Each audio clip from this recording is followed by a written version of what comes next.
Ito ang lahat ng nabili kong toys kanina sa Green Hills. Isang mabilis na toy haul video ang ipapakita ko sa inyo ngayon. I'm going to geek out on the things that I bought. I-share ko lang sila sa inyo kasi excited ako na buksan sila. Actually, sobrang excited ako na buksan sila. So, bibilisan ko lang ito kasi gusto ko na maglaro. Okay. Unang-una, yaman din lamang at X-Men 97 ang dahilan kung bakit nangongolekta na ako ulit ng laruan. Siguro dapat ang unahin kong ipakita sa inyo ay ito. Si VHS Marvel Legends Jubilee. Alam ko hindi siya part ng X-Men 97 na Marvel Legends line. Pero wala pa kasing lumalabas na Jubilee action figure mula sa X-Men 97 na official line. So, dito muna ako sa Jubilee VHS action figure. Sige, if you look at the packaging is really great. Ang ganda nung VHS tape look na tinatry nilang gawin dito. Kasi this is all paper. Pag binuksan mo siya sa loob, naka-harness siya na cardboard, tapos nakabalot siya ng parang papel. Okay yun kasi environment friendly. Kaso nga lang, ang catch, hindi mo nakikita yung actual na action figure. So hindi mo na i-inspect kung meron siyang mga damage, kung pangit yung pagkaka-paint sa mukha, ganun. So, ang advice ko lang, kung bibili kayo ng kahit na anong action figure na plastic-free ang packaging, after mo siyang bayaran, siguraduhin mo na sisilipin mo yung action figure sa loob bago ka aalis dun sa store. Kasi kailangan makita mo kung may diferensya yung action figure, kung may bale, kung may pangit na paint apps, huwag mong kunin pag gano'n. Okay? So again, this is the Jubilee VHS version. It's based on the original X-Men animated series. Yan. Well, base dito, parang yung likeness niya, parang trinay naman nilang kopyahin. I'm not sure if kuhang-kuha nila yung animated likeness. Pagbukas natin ng figure, tsaka natin malalaman. So that's the Jubilee VHS action figure. Ito naman, this is the Morph VHS action figure. Hindi rin siya part ng X-Men 97 official Marvel Legends line. This is also part of that VHS line na nilabas ng Marvel Legends a few years back. Wala pang Morph dun sa X-Men 97 line. So, ayan yung magandang drawing ni Morph dito. Kuhang-kuha yung sa original X-Men na series. Okay, pero again, hindi mo nakikita kung ano itsura ng action figure. Dun sa gilid, merong spine yung VHS tape. Nandun yung mukha ni Morph. Tapos yung logo ng X-Men. Tapos pag binaliktad mo siyang ganyan, yun yung photo ng actual action figure. Pero hindi ka sure kung ganyan nga yung itsura na sa loob. So, kailangan checkin mo bago ka umalis na sa tindahan. Up next is kalaban naman. Again, from the VHS line ng X-Men ng Marvel Legends. Si Mystique. This Mystique supposedly is the likeness from the animated series. Parang kamukha naman. Sana ganito yung itsura ng figure sa loob pagbukas mo sa kanya. Again, if you look at the spine, may drawing ni Mystique dyan, logo ng X-Men, pangalan ni Mystique. At pag binaliktad mo, nandun yung brief bio ni Mystique, tapos meron kang photo of the action figure. From this photo, makikita mo na meron siyang cell shading. Pag binuksan ko to, tsaka ko malalaman kung gano'ng kagrabe ang cell shading. Medyo wala naman akong choice dahil walang ibang animated Mystique na action figure kung di ito. Kung maglalabas man sila sa X-Men 97 line, hindi pa ina-announce yun. Nasa Wave 2 pa lang. And so far, wala pang Mystique. Kailangan ko ng Mystique dahil isa sa mga favorite X-Men villains ko. So there she is, Mystique. So, dito pa lang sa set na to, ito yung gusto ko dun sa VHS eh. Pag binili mo yung VHS line, tapos pinagtabi-tabi mo yung kahon, parang meron kang iba-ibang tape. Tapos ang ganda nito sa shelf, oh. Pag nakalagay silang ganyan, kung ilalagay mo sa bookcase, kahit na natanggal mo na yung figure sa loob, I'm pretty sure hindi ko itatapon tong mga box na to. Ganda eh, oh. I wish yung X-Men 97, ganito na lang yung ginawa nilang kahon. I'm not sure kung ano yung dahilan kung ba't ginawa nilang blister pack ng X-Men 97. I think this is a great idea. Although yun na nga, hindi mo nakikita yung action figure sa loob. This packaging is worth keeping. I'm pretty sure.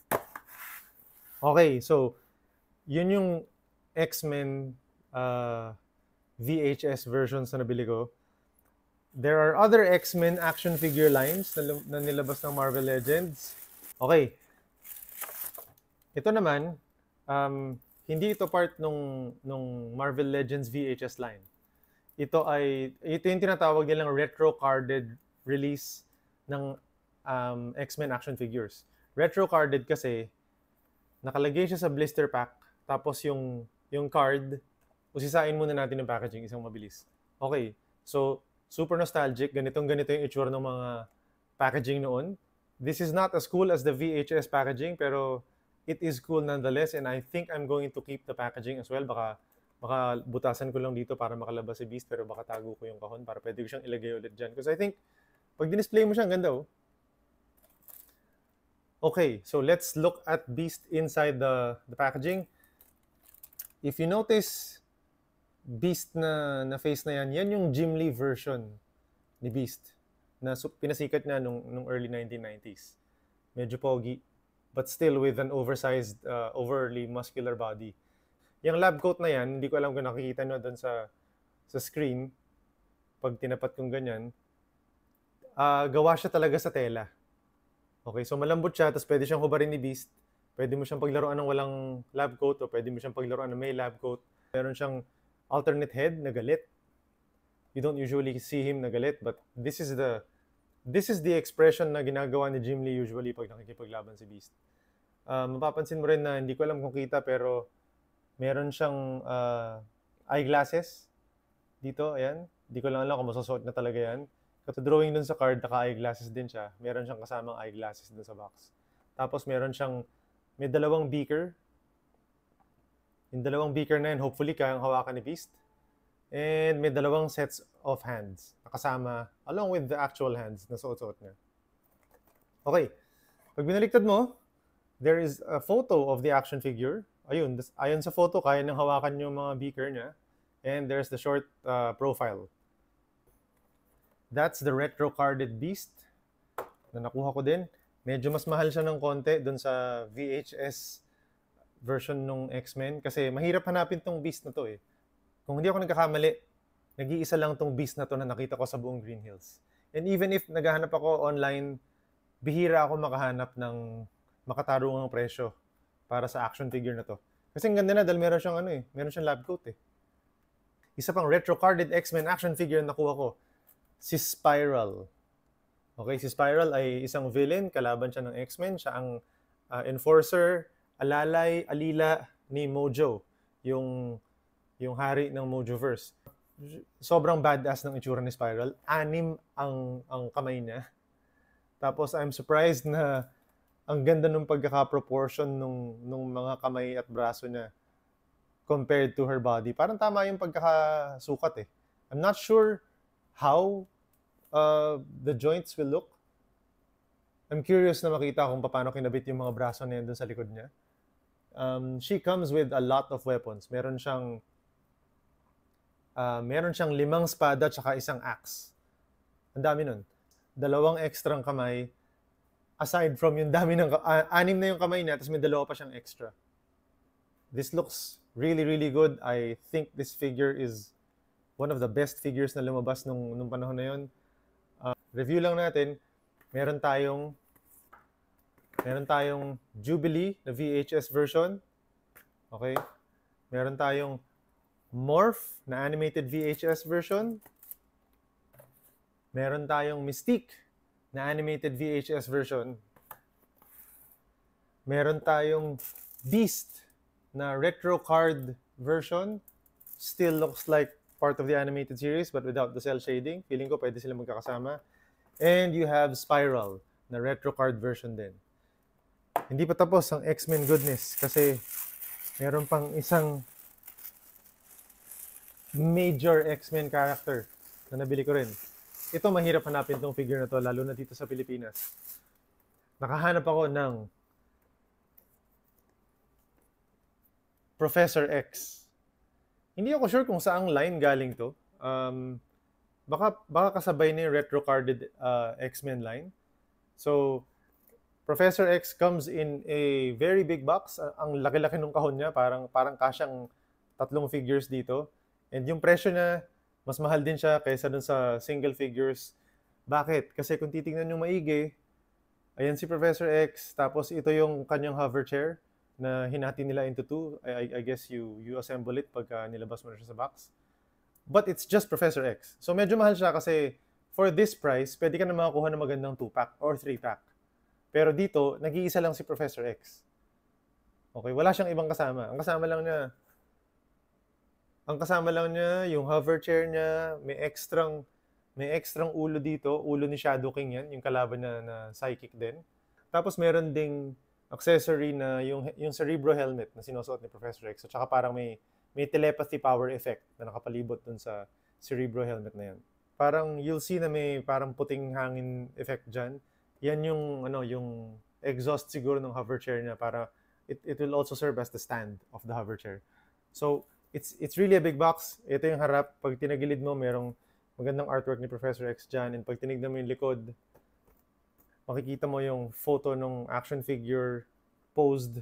So, he's wearing the cerebro helmet. Ayan yung sinasabi kong parang exhaust ng hover chair niya, which also doubles as a stand. And here, malapit ko ha, may mga detail photos ni Professor X na close-up with helmet, without helmet, and details of his hover chair. Now, nakuha ko tong Professor X na to na medyo may discount kasi kung titignan mo, marami nang tama yung box. So, kita mo na manhandle na tong Professor X na to. May punit-punit na yung ayan, no? Medyo punit-punit na yung box na dyan. Oh, may sira na dito. Hindi pa naman siya bukas.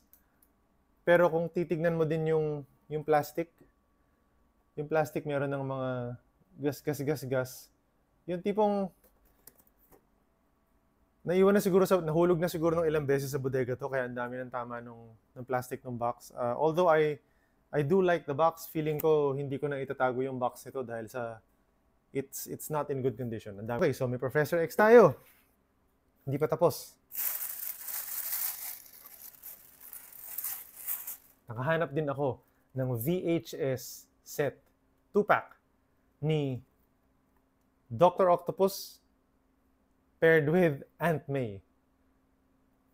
So ito naman, itong 2-pack na to ay based sa Spider-Man The Animated Series noong 90s. Bilang batang 90s ako, ito talaga yung mga action figures na nagko-call out to me. So this has a special meaning to me, na makita yung Dr. Octopus ng animated series sa Spider-Man at saka yung Aunt May ng animated series sa Spider-Man. Si Aunt May po siya. Ibang level yan na merong Aunt May. Kaya nung nakita ko to, hindi pwedeng palagpasin. Kailangan ko talagang kunin itong 2-pack na to. Kasi dito lang may animated Aunt May kahit saan hindi ka makahanap. Well, maganda yung packaging. Tinan mo yung gilid. Ayan yung logo ng Spider-Man The Animated Series. Ayan yung artwork ng dalawang characters. Tapos pag binaliktad mo, ayan yung photo ng action figure sa loob. So, kung papansin mo si Aunt May, parang halos wala siyang articulation kasi nakapalda siya. Tapos, well, she's Aunt May. It's not like she's gonna go do Spider-Man moves. Pero I think meron siyang articulation sa ilalim ng palda niya. So she has knees, she has hip articulation. The interesting thing about this Dr. Octopus is aside from it looks exactly like the animated series, yung 4 na arms niya, yung octopus arms niya, bendy wire. So pwede mo silang i-pose whichever way you want. Maaring ito ang pinakamagandang animated Dr. Octopus ever. So this is a great 2-pack actually. Swak na swak to sa binubuo kong Spider-Man collection. Having said that, meron pa akong isang last bonus na to. Galing din sa Spider-Man animated series na action figures. This is the Gwen Stacy action figure. Okay, kung hindi nyo kilala si Gwen Stacy in the comics, yung girlfriend ni Spider-Man na namatay dahil kay Green Goblin. Sa animated series, actually, hindi lumabas si Gwen Stacy. And that's what's cool about this Spider-Man line. Kasi gumagawa sila ng characters that never appeared in the animated series, pero ginagawa nila ng animated series treatment. Which is why I got this, kasi as a Gwen Stacy figure, ang ganda niya. Ang ganda ng pagkakasculpt, tapos kuhang-kuha yung attire niya. Now, ang bonus pa dito sa action figure na to, kung titingnan nyo maigi, meron siyang, ito, kita ba? Ayan, no? So ito yung ulo ni Gwen Stacy, yung nakakabit na sa body. Pero may extra head. Yung extra head, if you look at it closely, it's a Mary Jane head. It almost allows you to have almost 2 figures in one. This is my last action figure for this toy haul. Gwen Stacy from Animated Spider-Man. Maraming salamat dun sa mga may-ari ng toy shop sa Green Hills kasi dami kong nakuhang discount. Palibasa, binili ko sila ng sabay-sabay. Yung